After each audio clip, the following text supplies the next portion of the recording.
Hello, friends. Andy Silut here, and this is bonus week 5 of our grief management series, Living Through Losing a Loved One.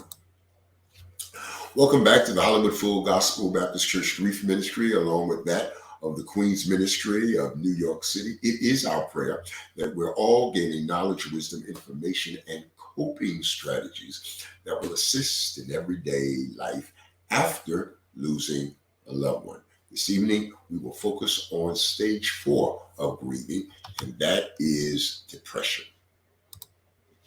Depression. Now, in this stage, we feel the full weight of our sadness over the loss, feeling extremely down in the wake of a loss is normal. However, it is important to be aware that clinical depression is different from grief, and they are treated differently by mental health professionals. Experiencing a major loss may lead to feelings of immense sadness, insomnia, constant thoughts about the loss, changes in appetite, and other symptoms that may resemble depression. These reactions are normal, friends, and it may take time before you feel like yourself again.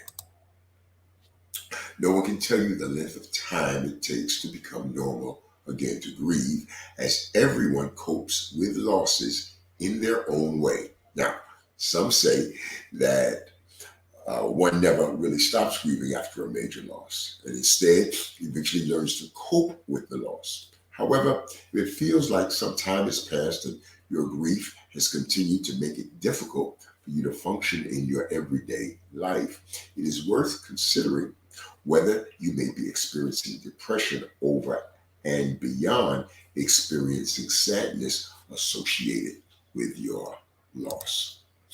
So, here are some examples that you may be experiencing when it comes to depression.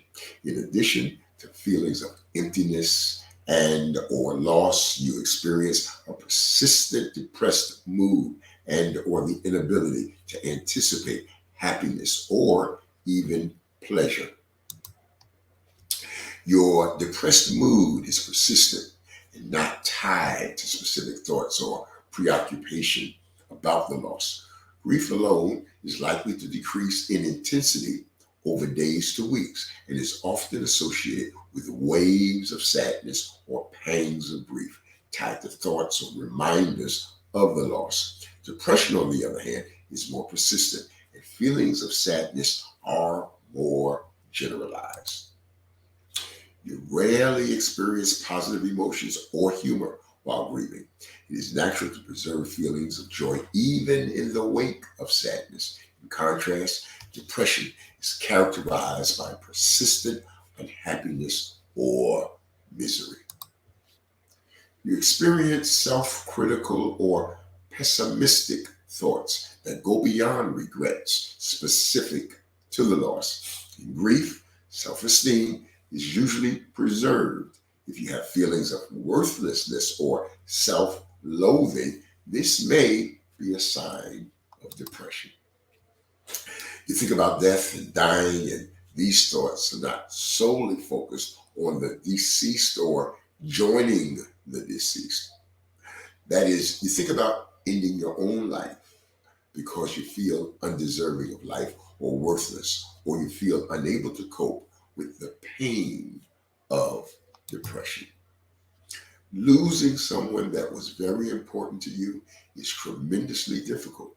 If you find that you're struggling to cope, this may be the time to consider talking to a skilled therapist and continue your journey of healing with the guide of mental health experts. 8 non-medical ways to treat depression. Therapy, professional treatment. Number 2, self-help groups. Meeting other people going through difficulties may make a person feel less alone. Here's number 3, exercise. Exercising can alter the balance of brain chemicals. These brain chemicals are mood regulators. Also, exercise may cause the release of feeling good chemicals that have a mood uplifting effect on the brain. Here's number 4, Meditation. Some very promising studies conducted in the recent past suggest that meditation can help prevent depression. 5 and then 6. Message therapy. Some experts claim that a massage can complement other therapies for depression.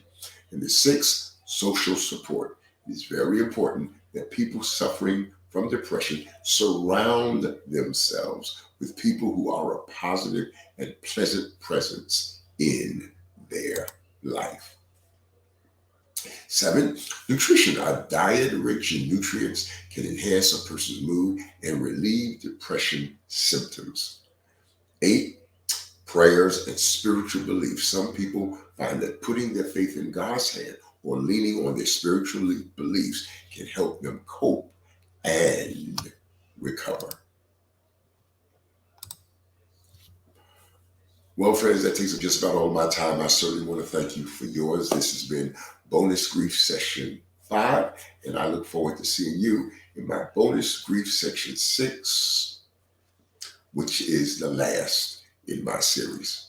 God bless.